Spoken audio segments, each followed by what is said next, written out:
حقیقی خزانہ دوسرا اور آخری حصہ۔ مریم شاہ۔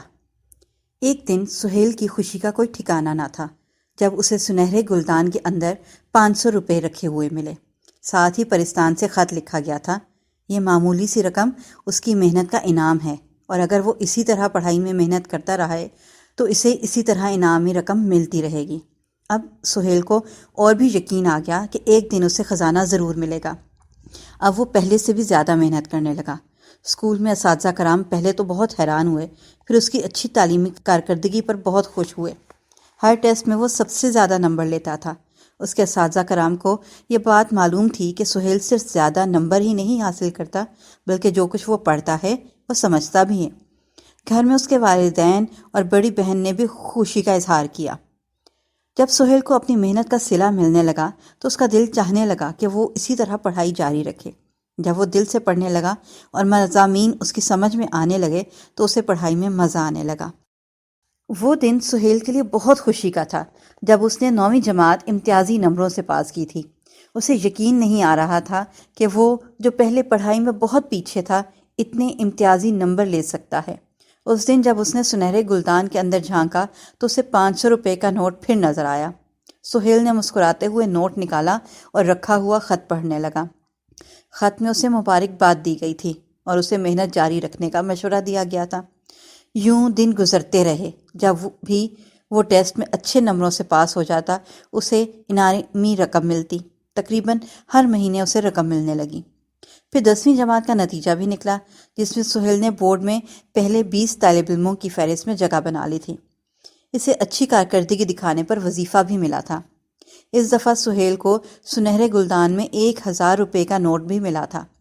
خط میں اسے مبارکباد کے ساتھ مزید محنت کرنے کی تاکید کی گئی تھی۔ سہیل نے شہر میں ایک اچھے کالج میں داخلہ لے لیا تھا۔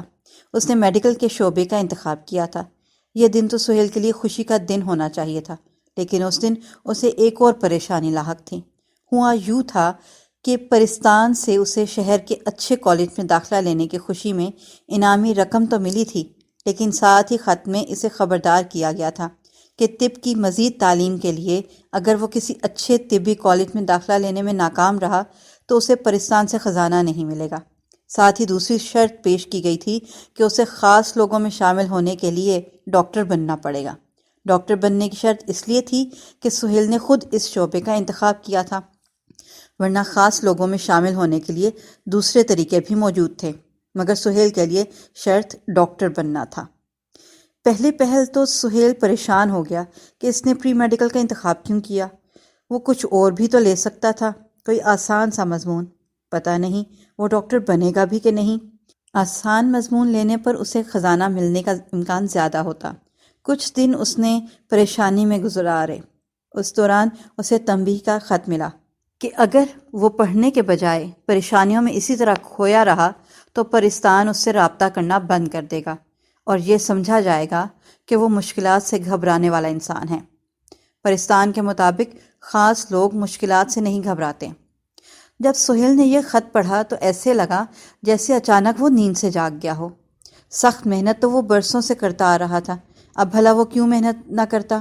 اس نے اپنے آپ میں حوصلہ بڑھانے کے لیے خود سے کہا، میں بہادر ہوں، محنت سے نہیں گھبراتا۔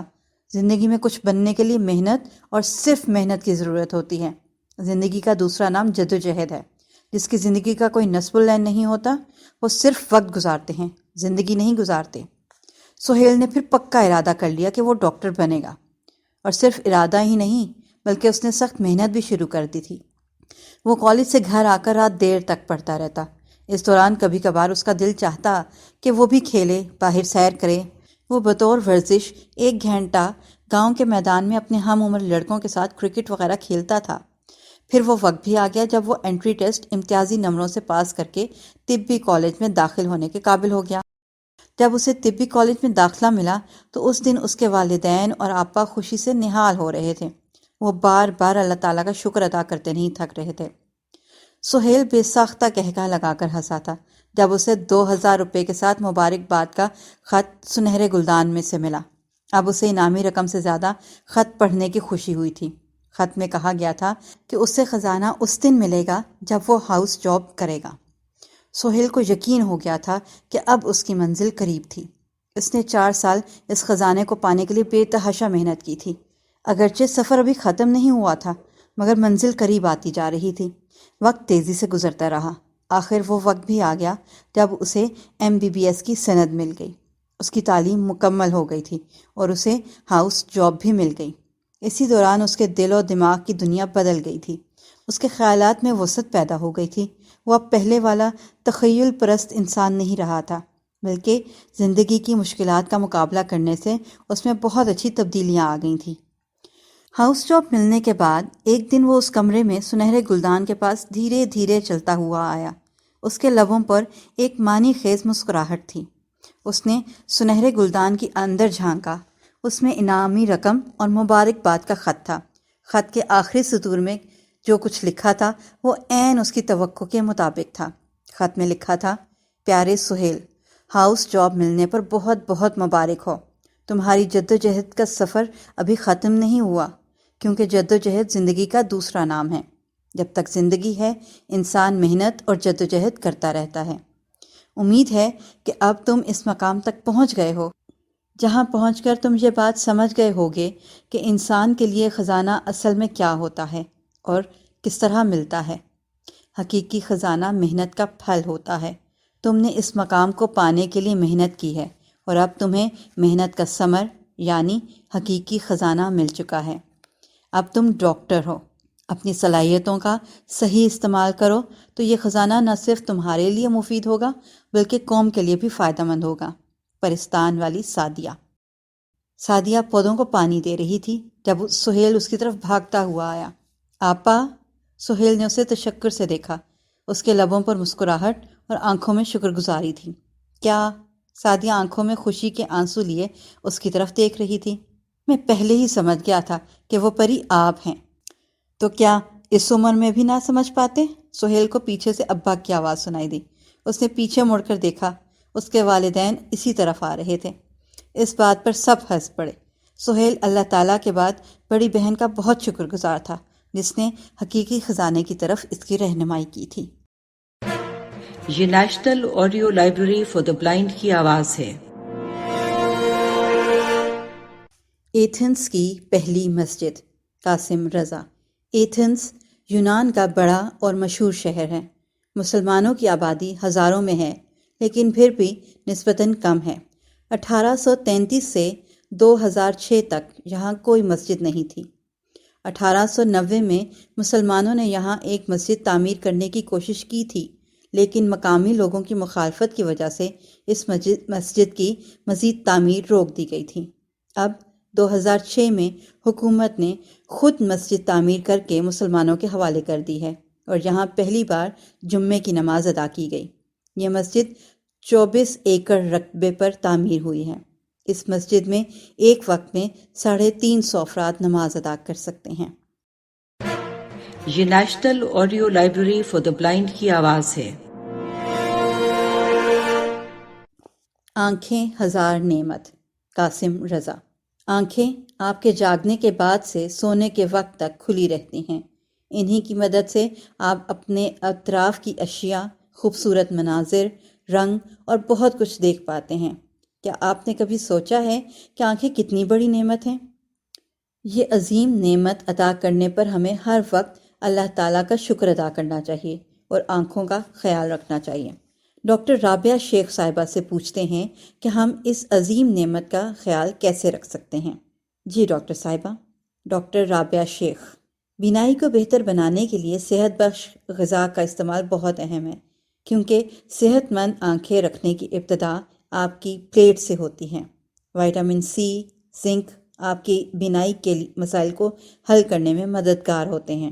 آپ کو ہرے پتوں والی سبزیاں مثلاً پالک، میتھی وغیرہ کھانی چاہیے۔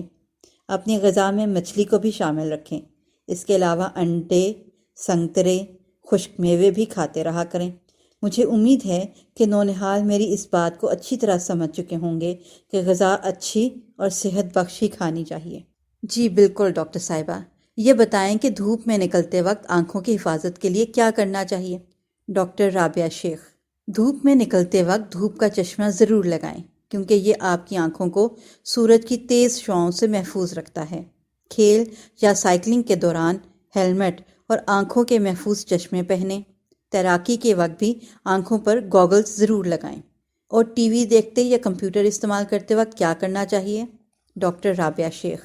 کئی گھنٹوں تک موبائل یا کمپیوٹر کو استعمال کرنے کی وجہ سے نہ صرف آپ کی آنکھوں کا فوکس بگڑتا ہے بلکہ یہ آنکھوں کو خشک کرنے کا سبب بھی بنتا ہے۔ اگر آپ کی پلکیں زیادہ جھپکنا شروع ہو جائیں یا آپ کی آنکھیں خشک ہو جائیں تو کسی ماہر امراض چشم سے کمپیوٹر پر کام کرنے کے لیے خاص اینک بنوائیں یا کمپیوٹر پر اینٹی گلیئر اسکرین لگائیں۔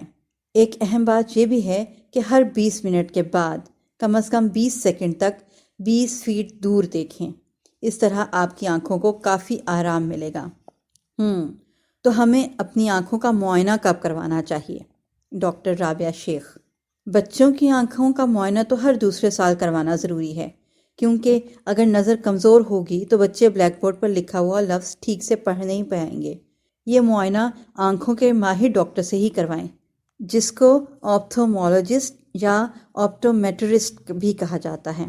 ڈاکٹر رابعہ شیخ صاحبہ، آپ کے قیمتی مشوروں کا بے حد شکریہ۔ دلچسپ حقائق۔ شیرخوار بچے بہت زور سے روتے ہیں، مگر ان کے آنسو 3 سے 4 ہفتوں کی عمر سے پہلے نہیں بنتے۔ آپ کے پورے جسم کے پٹھوں میں سب سے زیادہ متحرک آنکھ کے پٹھے ہیں۔ پلکوں کی کل عمر 5 مہینے ہوتی ہے۔ اس کے بعد یہ جھڑ جاتی ہیں اور ان کی جگہ نئی آ جاتی ہیں۔ دماغ کے بعد آنکھ ہی جسم کا سب سے پیچیدہ عضو ہے۔ آپ کی آنکھ دن بھر میں 10,000 مرتبہ سے زیادہ جھپکتی ہے۔ تو بچوں، سب سے پہلے تو یاد رکھیں کہ اس عظیم نعمت خداوندی کا شکر ادا کر کے آنکھوں کا بھرپور خیال رکھنا چاہیے، کیونکہ ان کے بغیر دنیا محض ایک اندھیرے کے سوا اور کچھ بھی نہیں رہ جاتی۔ یہ national audio library for the blind کی آواز ہے۔ مشروبات، شیریں منور۔ پیارے بچوں، آپ نے غذائیت سے بھرپور مشروب پیے ہوں گے۔ یہ ایسا مشروب ہے جو دودھ، دہی اور کوئی پھل ڈال کر بنایا جاتا ہے۔ کھجور یا شہد ڈالنے سے یہ مشروبات اور میٹھے اور لذیذ ہو جاتے ہیں۔ چلیں جانتے ہیں اس ٹھنڈے، میٹھے اور مزیدار مشروب کی غذائیت کے بارے میں۔ دودھ اور دہی۔ دودھ اور دہی میں پروٹین، وٹامن ڈی اور کیلشیم پایا جاتا ہے، جو آپ کی ہڈیوں کو طاقتور اور مضبوط کرتا ہے۔ دودھ اور دہی دانتوں کی مضبوطی کے لیے بھی ضروری ہے۔ شہد۔ شہد میں اینٹی آکسیڈنٹ ہوتے ہیں جو دل کے امراض سے بچاتے ہیں۔ یہ جسم میں ٹرائی گلیسرائڈ کو گھٹاتا ہے جو دل کے امراض کا سبب ہے۔ شہد میں شفا ہے۔ پھل۔ آپ اپنے مشروب میں اپنی پسند کا پھل بھی استعمال کر سکتے ہیں، مثلاً کیلا، آم، اسٹرابری یا اناناس۔ ان پھلوں کو دودھ میں ملانے سے مشروب کا ذائقہ بہت مزیدار ہو جاتا ہے۔ پھلوں میں آپ کی صحت کے لیے بہت کچھ موجود ہوتا ہے، مثلاً فاسفورس، فولاد، پروٹین، پوٹیشیم، میگنیشیم اور کیلشیم۔ ان سب چیزوں کا خزانہ انسان کو ذہنی سکون کے ساتھ ساتھ جسمانی توانائی بھی بخشتا ہے۔ کیلا روزمرہ کی غذا میں ضرور شامل کریں۔ کھجور۔ کھجور میں فاسفورس، فولاد اور پروٹین ہوتے ہیں۔ یہ فوری توانائی کا بہترین ذریعہ ہے۔ کھجور کھانا سنت نبوی بھی ہے۔ اسٹرابری۔ اسٹرابری میں وافر مقدار میں فائبر پایا جاتا ہے جو پیٹ کے نظام کو درست رکھتا ہے۔ اس میں وٹامن سی آنکھوں کی روشنی کو تیز کرتا ہے، جس سے جلد صاف، شفاف اور دانت سفید اور چمکیلے رہتے ہیں۔ آم۔ آم پھلوں کا بادشاہ کہلاتا ہے۔ اس میں فولاد، پروٹین اور فائبر ہوتا ہے۔ یہ خون کو بڑھاتا ہے، جسم کو تازہ دم رکھتا ہے اور آنکھوں کی روشنی تیز کرتا ہے۔ تو دیکھا بچوں، اس مزیدار مشروب کے کتنے فائدے ہیں۔ آپ دہی اور دودھ کا یہ مشروب صبح ناشتے میں ضرور پئیں اور آئس کریم یا چاکلیٹ ملا کر اسے زیادہ لذیذ بنائیں۔ یہ national audio library for the blind کی آواز ہے۔ روبوٹک عقاب۔ ہم نے روبوٹس کے بارے میں تو بہت کچھ سن رکھا ہے، مگر ایک روبوٹک عقاب کیا ہے؟ یہ ایجاد ہمارے اور آپ کے لیے نہیں، یہ ایجاد دراصل پرندوں کے لیے ہے۔ ایک ایسا روبوٹک عقاب تیار کیا گیا ہے جو ایئرپورٹ کے اطراف اور رن وے کے آس پاس سے پرندوں کو بھگانے میں استعمال کیا جاتا ہے۔ دنیا بھر کے تمام ہی ہوائی اڈوں پر ہر وقت اس بات کا خطرہ موجود رہتا ہے کہ ان کے اطراف میں اڑتے پرندے ہوائی جہاز سے ٹکرا کر کسی حادثے کا سبب نہ بن جائیں۔ ہوائی اڈوں کے اطراف میں ان فولادی عقابوں کے جھنڈ اڑائے جاتے ہیں تاکہ ان کے خوف سے پرندے وہاں کا رخ ہی نہ کریں۔ ان روبوٹک عقابوں کو اس طرح تیار کیا جاتا ہے کہ ان کو دیکھ کر حقیقت کا گمان ہوتا ہے۔ یہ national audio library for the blind کی آواز ہے۔ سمندر سے کچرا اٹھانے والی مشین۔ ہر سال لاکھوں ٹن پلاسٹک دریاؤں سے بہتا ہوا سمندر میں آ گرتا ہے۔ 2019 میں سمندر صاف کرنے کی ایک بہت بڑی مشین تیار کی گئی جو سمندر میں تیرتے پلاسٹک کے ٹکڑوں کو سمیٹ لیتی ہے۔ اس مشین کا ڈیزائن بالکل سادہ ہے۔ ایک 2000 فیٹ لمبی ٹیوب جو انگریزی حرف یو کی شکل میں ہوتی ہے سمندر میں تیرتی ہے، جس کے ساتھ ایک پردہ پانی کے نیچے لٹکتا رہتا ہے۔ ہوا کے ساتھ ساتھ تیرنے والی یہ مشین لہروں پر بہتے ہوئے پلاسٹک کو پکڑتی چلی جاتی ہے۔ یہ زبردست مشین نہ صرف پلاسٹک کے چھوٹے بڑے ٹکڑے اور مچھیروں کے چھوڑے ہوئے جال پکڑ لیتی ہے بلکہ یہ مائکرو پلاسٹک بھی پکڑ لیتی ہے۔ اس مشین کی 3 میٹر یعنی 10 فیٹ گہری زیر آب اسکرین نیچے تیرتی رہتی ہے جو تقریباً 1.8 ٹن پلاسٹک سمندری زندگی کو نقصان پہنچائے بغیر پکڑ لیتی ہے۔ اس تمام تر پلاسٹک کو سمندر سے اٹھا کر ری سائیکل کر دیا جاتا ہے۔ یہ national audio library for the blind کی آواز ہے۔ آؤ سکے چمکائیں۔ پیارے نونہالوں، میں آپ کا سائنس ٹیچر ایک اور دلچسپ سائنسی تجربہ لے کر آپ کے سامنے موجود ہوں۔ ہم سب کے کانوں کو سکوں کی کھنکھناہٹ بہت بھلی لگتی ہے، مگر ہم انہیں ہمیشہ چمکتے دمکتے ہی دیکھنا چاہتے ہیں۔ تو آئیے آج اپنے سکوں کو چمکتا دمکتا بنائیں، یعنی انہیں صاف کریں اور ساتھ ہی سائنس کے بارے میں اور زیادہ جانیں۔ اس تجربے کے لیے درکار اشیاء ہیں 6 تانبے کے پرانے سکے، 2 کاغذ کے گلاس، سرکہ، صابن کا پانی، کاغذی تولیہ یا ٹیشو پیپر۔ طریقہ: دونوں گلاسوں میں 3 سکے ڈالیں۔ ایک گلاس میں اتنا سرکہ ڈالیں کہ تینوں سکے اس میں ڈوب جائیں۔ دوسرے گلاس میں صابن کا پانی بھی اتنا ڈالیں کہ اس میں موجود تینوں سکے اس میں ڈوب جائیں۔ اب کم از کم 10 منٹ تک انتظار کریں۔ 10 منٹ بعد تمام سکوں کو گلاس سے نکال کر پانی سے دھوئیں اور پھر ٹیشو سے اچھی طرح صاف کر لیں۔ آپ تمام سکوں کو غور سے دیکھیں۔ جی بالکل، آپ نے درست اندازہ لگایا۔ سرکے میں ڈوبے تانبے کے سکے چمکتے دمکتے اور صاف ستھرے ہو گئے، اور صابن میں ڈوبے ہوئے سکے میلے کے میلے ہی رہے۔ یہ کیسے ممکن ہوا؟ تانبے کے پرانے سکے میلے اور بھدے ہو جاتے ہیں کیونکہ تانبا ہوا میں موجود آکسیجن سے متاثر ہوتا ہے اور گہرے رنگ کا کیمیائی مادہ کاپر آکسائڈ سکے کی سطح پر جم جاتا ہے۔ سرکے میں موجود تیزاب اس کیمیائی مادے کو گھلا دیتا ہے اور سکے کی سطح کو چمکدار بنا دیتا ہے۔ صابن پر آکسائڈ پر اثر انداز نہیں ہوتا۔ اگر سرکہ ختم ہو جائے تو لیموں کا عرق بھی استعمال کیا جا سکتا ہے۔ تو بچوں، آپ نے دیکھا کس طرح سرکے کی مدد سے ہم نے سکے چمکائے۔ یہ national audio library for the blind کی آواز ہے۔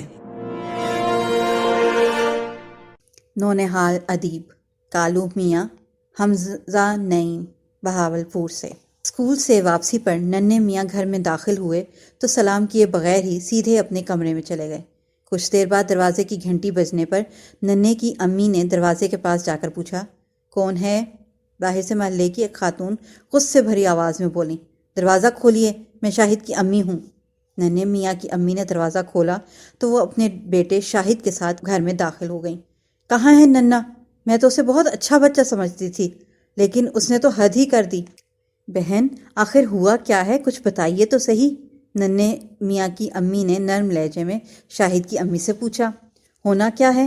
میرے بیٹے کا رنگ کالا ہے، لیکن اس کا یہ مطلب تو نہیں کہ آپ کا بیٹا اپنے دوستوں کے ساتھ مل کر اسے کالو کالو کہہ کر چھیڑتا رہے۔ آج شاہد روتے روتے گھر واپس آیا ہے۔ بہن، آپ بیٹھ جائیے، میں ننھے میاں کو بلاتی ہوں۔ ننھے میاں کہاں چھپ گئے ہیں آپ؟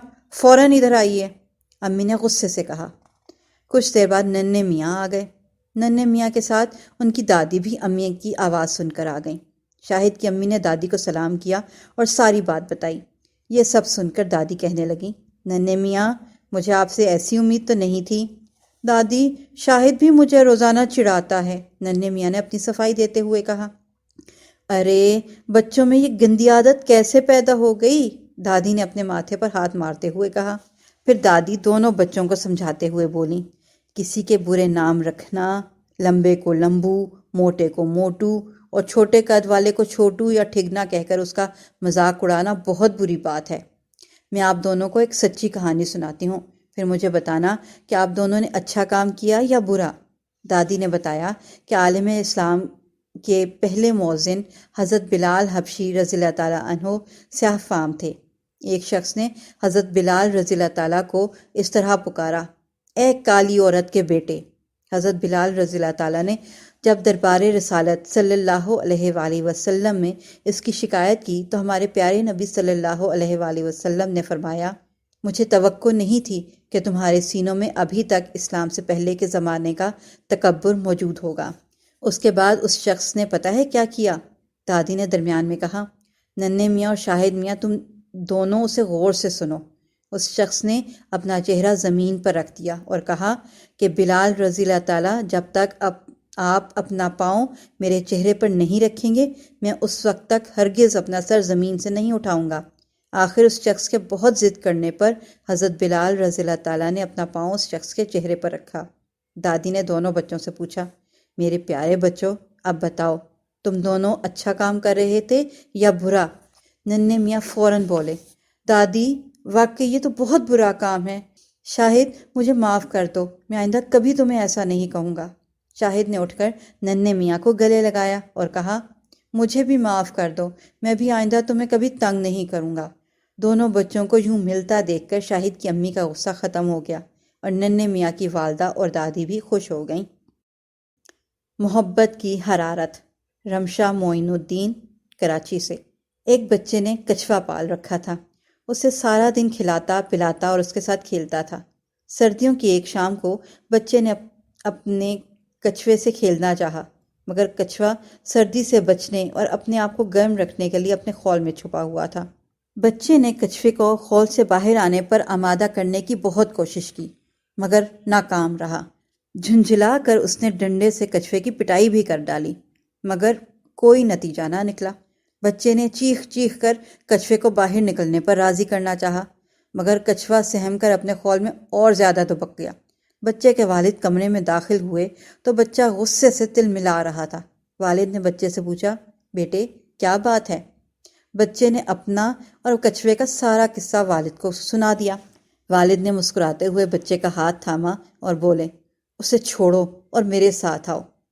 والد اپنے بیٹے کو آتش دان کی طرف لے گئے، آگ جلائی اور قریب ہی بیٹھ کر بچے سے باتیں کرنے لگے۔ تھوڑی ہی دیر بعد کچھوا بھی حرارت لینے کے لیے آہستہ آہستہ ان کے پاس آ گیا۔ والد نے مسکرا کر بچے کو دیکھا، جو کچھوے کو دیکھ کر بہت خوش ہو رہا تھا۔ والد نے بچے سے کہا، بیٹے یہ بات اچھی طرح یاد رکھو، اگر تم چاہتے ہو کہ لوگ تمہارے ساتھ کھلے دل سے ملیں تو تم انہیں ڈنڈے کے زور پر یا اپنا حکم چلا کر نہیں، بلکہ اپنی محبت کی حرارت سے انہیں اپنا قریب کیا کرو۔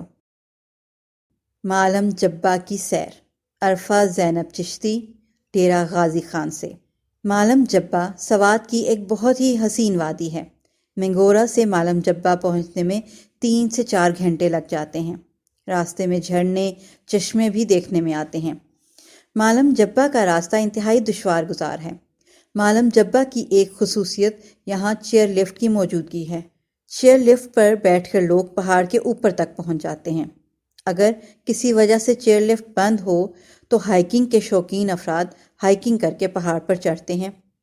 پہاڑ کے اوپر دکانیں موجود نہیں ہیں، البتہ ایک دو کیبن ضرور ہیں جہاں پر جوس، پانی کی بوتلیں اور چائے بسکٹ وغیرہ مل جاتے ہیں۔ سردیوں میں یہ سارا علاقہ برف کی سفید چادر اوڑھ لیتا ہے۔ اس حسین منظر کو دیکھنے کے لیے سیاح یہاں کا رخ کرتے ہیں۔ سردیوں میں یہاں پر سکیٹنگ بھی ہوتی ہے، جس میں دنیا بھر کے سیاح اور اسکیٹنگ کے شوقین افراد حصہ لیتے ہیں۔ آپ بھی فطرت کے حسین مناظر دیکھنے کے لیے مالم جبہ ضرور جائیں۔ مکھن، الشبہ آصف، احمد پور شرقیہ سے۔ بہت زمانے پہلے کی بات ہے، ایک آدمی کو پہلوانی کا شوق ہوا۔ اس نے بھینس پال لی۔ بھینس بھی اچھی نسل کی تھی جو خوب دودھ دیتی تھی۔ ایک دن دودھ بچ گیا اور پڑے پڑے جم گیا۔ پہلوان نے اس دودھ کو چکھا تو اسے پسند آیا۔ اس نے سارے کا سارا دودھ جمانا شروع کر دیا۔ یہ جمع ہوا دودھ دہی تھا۔ اس نے دہی خود بھی کھایا اور اپنے دوستوں کو بھی کھلایا۔ ایک دن پہلوان کا بیوی سے جھگڑا ہو گیا۔ اس کی بیوی نے غصہ نکالنے کے لیے دہی کو زور زور سے پھینکنا شروع کر دیا۔ اس طرح جو چیز حاصل ہوئی وہ گھی کی طرح چکنی تھی، یعنی اس نے دہی سے مکھن بنا لیا۔ اس نے اپنی تمام سہیلیوں کو بلا کر اپنی نئی دریافت دکھائی اور بنانے کا طریقہ بھی بتایا۔ ان سب نے گھروں میں جا کر دہی سے مکھن بنا ڈالا۔ اب دہی، گھی، مکھن ساری دنیا میں پسند کیا جاتا ہے۔ ایک سبق، محمد حسیب، پرانا سکھر۔ کسی ملک کا ایک بادشاہ لمبی عمر جینا چاہتا تھا۔ شاہی طبیبوں نے بتایا یہاں سے کوسوں دور ایک ملک جھلکار پور میں چند ایسی جڑی بوٹیاں پیدا ہوتی ہیں جن میں آب حیات کی سی تاثیر ہے۔ آپ اگر وہ جڑی بوٹیاں منگوا لیں تو ہم آپ کو ایک ایسی دوا بنا دیں گے جسے کھانے کے بعد آپ لمبے عرصے تک زندہ رہ پائیں گے۔ بادشاہ نے 10 لوگوں کی ایک جماعت بنائی۔ اس جماعت کو جھلکار پور کے حکمران کے پاس بھیجوا دیا۔ اس جماعت میں شاہی طبیب بھی شامل تھے اور بادشاہ کے انتہائی قریبی مشیر بھی تھے۔ وفد نے جھلکار پور پہنچ کر بادشاہ کا پیغام پہنچا دیا۔ وہاں کے بادشاہ نے پیغام پڑھا، کہکہ لگایا اور جماعت کو گرفتار کر کے ایک اونچے پہاڑ کے دامن میں لے آیا اور جماعت سے کہا، جب تک یہ پہاڑ نہیں ہلتا تم لوگ اس جگہ سے کہیں نہیں جا سکتے۔ تم میں سے جس شخص نے یہاں سے نکلنے کی کوشش کی اس کی گردن اڑا دی جائے گی۔ یہ کہہ کر بادشاہ نے اپنا فوجی دستہ وہاں چھوڑا اور واپس محل میں آ گیا۔ جماعت کو اپنی موت صاف نظر آنے لگی۔ وہ پہاڑ کو اپنی مصیبت سمجھنے لگے۔ مشکل کی اس گھڑی میں اللہ کے سوا ان کا کوئی حامی نہیں تھا۔ وہ زمین پر سجدہ ریز ہوئے اور اللہ کے حضور گڑ گڑانے لگے۔ وہ اللہ سے مدد مانگنے کے لیے سجدے میں پڑے رہتے اور دعا کرتے رہتے کہ اللہ اس پہاڑ کو ہلا دے۔ اللہ کو ان پر رحم آ گیا۔ چنانچہ ایک دن زلزلہ آیا، زمین دائیں سے بائیں ہوئی، پہاڑ، چٹانیں اور پتھر زمین پر گرنے لگے۔ ان 10 لوگوں اور سپاہیوں نے بھاگ کر جان بچائی۔ بادشاہ کے سپاہی ان 10 لوگوں کو لے کر دربار میں حاضر ہو گئے۔ انہوں نے بادشاہ کو سارا ماجرا سنا دیا۔ بادشاہ بات سن کر مسکرایا اور جماعت کے لوگوں سے کہا، آپ لوگ اپنے بادشاہ کے پاس جا کر انہیں یہ واقعہ سنائیں اور پھر میرا یہ پیغام اپنے بادشاہ تک پہنچا دے۔ 10 لوگوں کی دعا جس طرح پہاڑ کو ہلا سکتی ہے، بالکل اسی طرح 10-20 لاکھ عوام کی دعائیں بھی بادشاہ کی عمر طویل کر سکتی ہیں۔ لوگوں کی دعائیں ملیں گی تو کسی دوا، کسی بوٹی کی ضرورت نہیں رہے گی۔ شیر کا گھر، محمد خرم رفیق، بہاولپور سے۔ ایک شیر نے گاؤں والوں کو بے حد تنگ کیا ہوا تھا۔ گاؤں کے سبھی لوگ اس سے نجات حاصل کرنا چاہتے تھے مگر وہ کسی کے ہاتھ نہ آتا تھا۔ شیر پور میں ایک بڑھئی تھا جو اپنا کام میں استاد مانا جاتا تھا۔ ایک روز اسے پنجرا بنانے کا خیال آیا۔ اس نے صبح سویر اپنے بیٹے کو ساتھ لیا اور دریا کے پار جنگل میں چلا گیا اور پنجرا تیار کرنے لگا۔ وہ اپنے کام میں مصروف تھا کہ وہاں شیر آ گیا اور بولا، بڑے میاں کیا بنا رہے ہو؟ بڑھئی نے جواب دیا، جنگل کے بادشاہ کا گھر بنا رہا ہوں۔ شیر نے کہا، اس چھوٹے سے پنجرے میں ہم کیسے رہ سکتے ہیں؟ بڑھئی نے کہا، بادشاہ سلامت، اس میں داخل ہو کر خود دیکھ لیے۔ شیر نے آؤ دیکھا نہ تاؤ اور جھٹ سے پنجرے میں داخل ہو گیا۔ بڑھئی نے کوئی لمحہ ضائع کیے بغیر پنجرے کا دروازہ بند کر دیا۔ اب شیر قید میں تھا اور پنجرے سے نکلنے کے لیے بے تاب تھا۔ بڑھئی نے بیٹے سے کہا، آگ جلا کر پانی کو خوب گرم کرو۔ لڑکے نے ایسا ہی کیا۔ جب پانی ابلنے لگا تو بڑھئی نے گرم پانی شیر کی دم پر ڈال دیا۔ شیر چیخنے چلانے لگا اور آئندہ گاؤں کا رخ نہ کرنے کا وعدہ کیا۔ جب بڑھئی کو یقین ہو گیا کہ شیر سچ کہہ رہا ہے تو اس نے پنجرے کا دروازہ کھول دیا۔ شیر باہر نکلا اور سیدھا جنگل کی طرف بھاگ گیا۔ بڑھئی نے خدا کا شکر ادا کیا اور اپنے کام میں مصروف ہو گیا۔ تھوڑی ہی دیر کے بعد اس نے دیکھا کہ جنگل کی طرف سے 3 شیر آ رہے ہیں۔ بڑھئی اور اس کا بیٹا ڈر کر درخت پر چڑھ گئے۔ شیر درخت کے نیچے آئے مگر انہیں درخت پر چڑھنا نہیں آتا تھا۔ آخر دم چلا ہوا شیر نیچے کھڑا ہو گیا۔ دونوں شیر اس کی پیٹھ پر چڑھ کر کھڑے ہو گئے۔ بڑھئی نے دیکھا کہ اب ہماری خیر نہیں تو اس نے چیخ کر کہا، پانی گرم کرو۔ یہ سننا تھا کہ نیچے والا دم جلا شیر بھاگ نکلا اور اوپر والے دونوں شیر نیچے گر پڑے۔ پھر دم جلے شیر کے پیچھے ہی دم دبا کر بھاگ گئے۔ اس طرح بڑھئی کی حاضر دماغی نے نہ صرف شیروں کو بھگایا بلکہ یہ ثابت بھی کر دیا کہ انسان جنگل کے بادشاہوں کا بھی بادشاہ ہے۔ یہ national audio library for the blind کی آواز ہے۔ شین شرارت۔ ایک بچہ دوسرے سے، تم بڑے ہو کر کیا بنو گے؟ دوسرا بچہ، میں مریض بن کر ڈاکٹروں کی خدمت کروں گا۔ ایک شخص، یہ لڑکا تمہارا کیا لگتا ہے؟ دوسرا، یہ میرا دور کا بھائی ہے۔ پہلا، دور کے بھائی سے تمہاری کیا مراد ہے؟ دوسرا، میرے اور اس کے درمیان 7 بھائیوں کا فاصلہ ہے۔ استاد، منّے تم کل اسکول کیوں نہیں آئے؟ شاگرد، سر آپ ہی نے تو کہا تھا بغیر سبق یاد کیے اسکول نہ آنا۔ ایک شخص نے کتا بیچنے والے سے پوچھا، اس کتے میں وفاداری کا مادہ بھی ہے کہ نہیں؟ کتا فروش، بالکل ہے جناب، بالکل ہے، 3 بار فروخت کر چکا ہوں، یہ بھاگ کر پھر میرے پاس آ جاتا ہے۔ پھل والا، جناب یہ آم کھا کر دیکھیں، لڈو ہے، بالکل لڈو۔ گاہک، لیکن میں گھر سے آم خریدنے نکلا ہوں، لڈو نہیں۔ بیٹا، ابا جان کیا آپ اندھیرے میں لکھ سکتے ہیں؟ باپ، ہاں کیوں نہیں؟ بیٹا، تو پھر بلب بجھا کر میری رپورٹ پر دستخط کر کے دکھا دیں۔ استاد نے پرائمری جماعت کے ایک لائق بچے کو سمجھایا کہ کل جب محکمہ تعلیم کے افسر اسکول کا معائنہ کرنے آئیں اور پوچھیں کہ آپ کو کس نے پیدا کیا ہے تو تم جواب دینا کہ اللہ تعالیٰ نے پیدا کیا ہے۔ دوسرے دن جب افسر اسکول کا معائنہ کرنے آئے تو انہوں نے بچوں سے پوچھا کہ آپ کو کس نے پیدا کیا؟ بچوں کی طرف سے کوئی جواب نہ ملا۔ جب کئی بار پوچھنے پر بھی کوئی جواب نہ ملا تو ایک بچہ کھڑا ہو کر بولا، سر جس بچے کو اللہ تعالیٰ نے پیدا کیا تھا وہ آج چھٹی پر ہے۔ میاں بیوی ایک دوسرے سے بہت ناراض تھے اور آپس میں بات چیت بند کر رکھی تھی۔ شوہر نے ایک کاغذ بیوی کو دیا جس پر لکھا تھا، کل مجھے آفس جلدی جانا ہے، 7 بجے جگا دینا۔ دوسرے دن جب شوہر سو کر اٹھا تو 10 بج رہے تھے۔ شوہر غصے سے، تم نے مجھے جگایا کیوں نہیں؟ بیوی نے ایک ٹیبل کی طرف اشارہ کیا جہاں ایک صفحہ رکھا ہوا تھا، اس پر لکھا تھا، 7 بج گئے ہیں، اٹھ جائیے۔ یہ national audio library for the blind کی آواز ہے۔ آدھی ملاقات۔ ہمدرد نونہال، شمارہ دسمبر کے سروقت پر قائد اعظم کے انداز میں بیٹھا ہوا بچہ اچھا لگا۔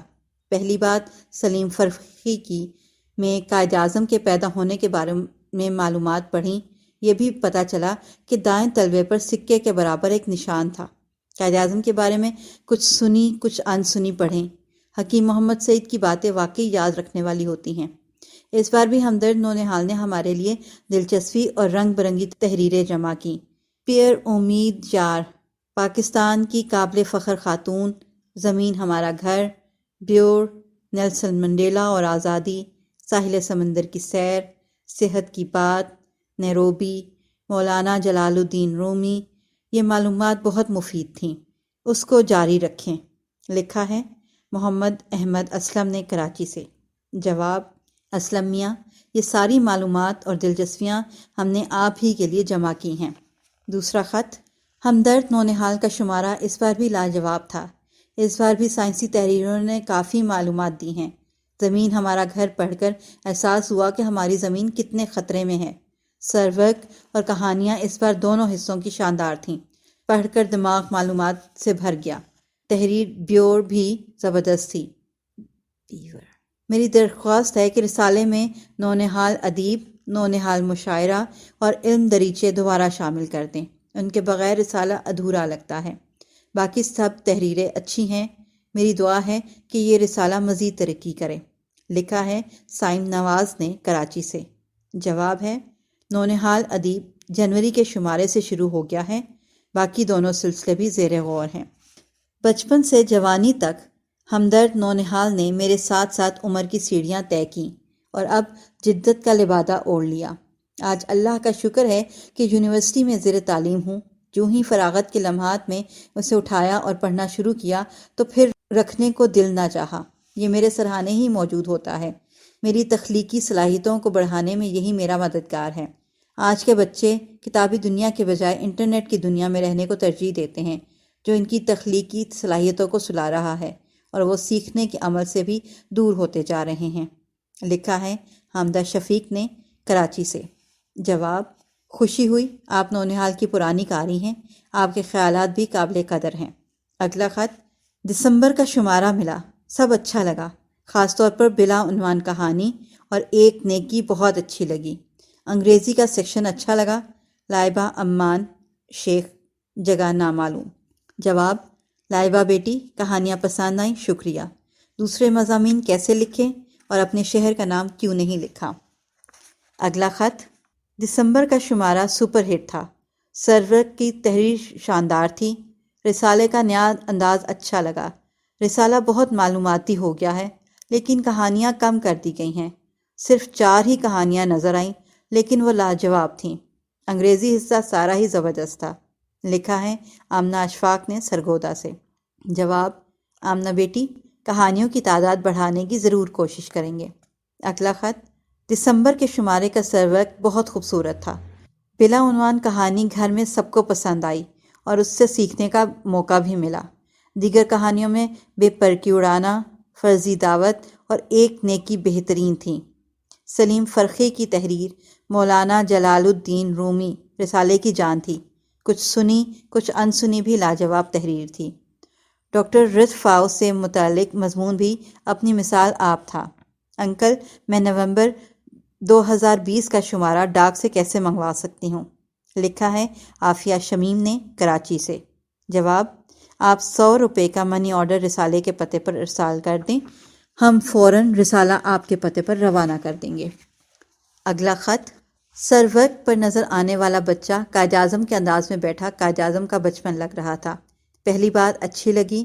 جاگو جگاؤ میں حکیم محمد سعید انکل کی یاد رہنے والی باتیں پلے سے باندھ لیں۔ کچھ سنی کچھ انسنی میں ہمارے قائد کی زندگی کے دلچسپ واقعات بتائے گئے تھے اور ان سے وابستہ عمارتوں کا ذکر تھا۔ نظموں میں نیلے پیلے موزے اور ملا نصیر الدین پسند آئی ہے۔ زندگی کا مقصد اوروں کے کام آنا میں ای بے کے بانی پیر امید یار کے حالات زندگی بتائے گئے۔ سمینہ بیگ واقعی پاکستان کی قابل فخر خاتون ہیں۔ زمین ہمارا گھر میں آلودگی کے اسباب اور ان سے بچاؤ کی تدابیر بتائی گئیں۔ بیور پڑھ کر حیرت ہوئی۔ ساحل سمندر کی سیر مضمون معلوماتی بھی تھا اور تفریح بھی۔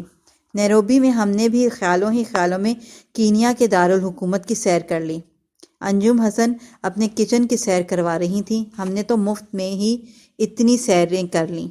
مولانا جلال الدین رومی اعلیٰ مضمون تھا، تمام لطیفے زبردست تھے۔ رسالے میں تبدیلی پسند آئی۔ انکل، کیا آپ نے نام بوجھیے والا سلسلہ ختم کر دیا ہے؟ لکھا ہے امت اللہ وردہ نے، جھنگ سے۔ جواب: وردہ بیٹی، ہر ماہ کئی شخصیات کے بارے میں آپ کو آگاہ کر رہے ہیں۔ یہ مقبول سلسلہ عارضی طور پر رکا ہوا ہے۔ اگلا خط: دسمبر کا شمارہ زبردست تھا۔ سرورق کی تحریر میں قائد اعظم کی باتیں پڑھ کر مزہ آیا۔ پھر روشن خیالات، ہری بھری دنیا، اسلام کا تعارف اور آؤ سیر کریں معلومات سے بھرپور تھا۔ مولانا جلال الدین رومی، ایک نیکی، زبردست اور معلوماتی تحریریں تھیں۔ بے پر کی اڑانا کہانی کھلکھلاہٹ سے بھرپور تھی۔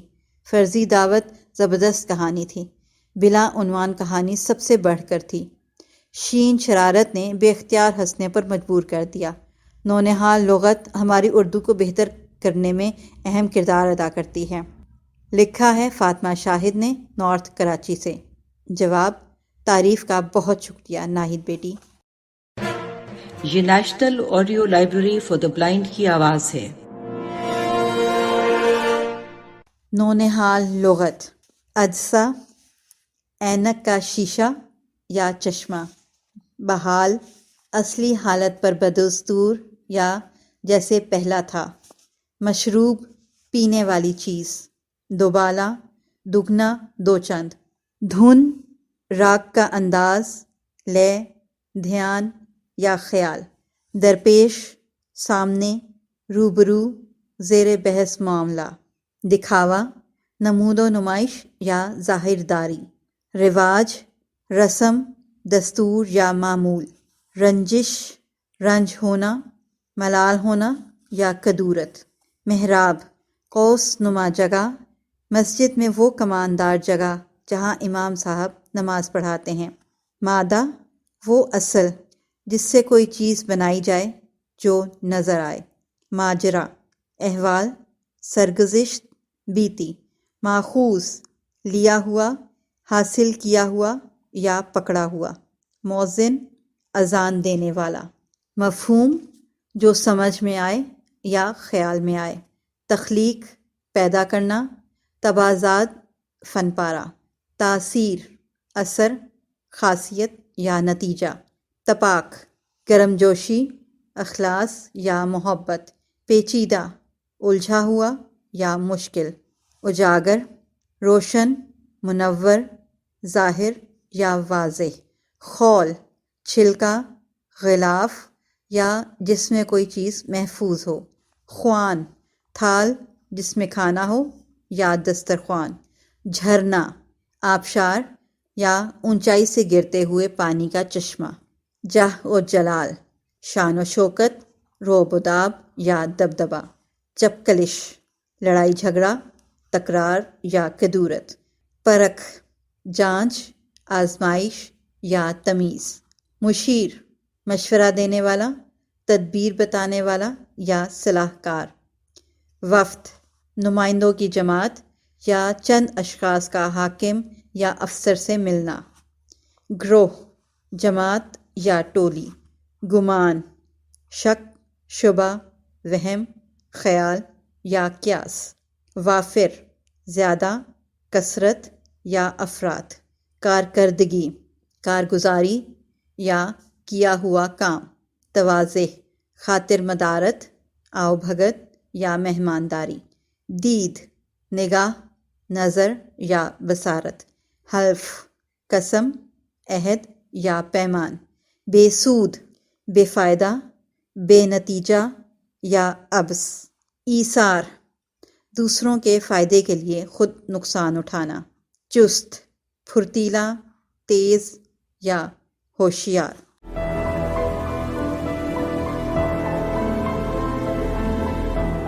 اگر آپ نے ہمارا چینل سبسکرائب نہیں کیا تو ابھی سبسکرائب کریں اور ساتھ ہی بیل آئیکن پر کلک کریں تاکہ ہماری نئی آنے والی بکس کی اپڈیٹس آپ کو ملتی رہیں.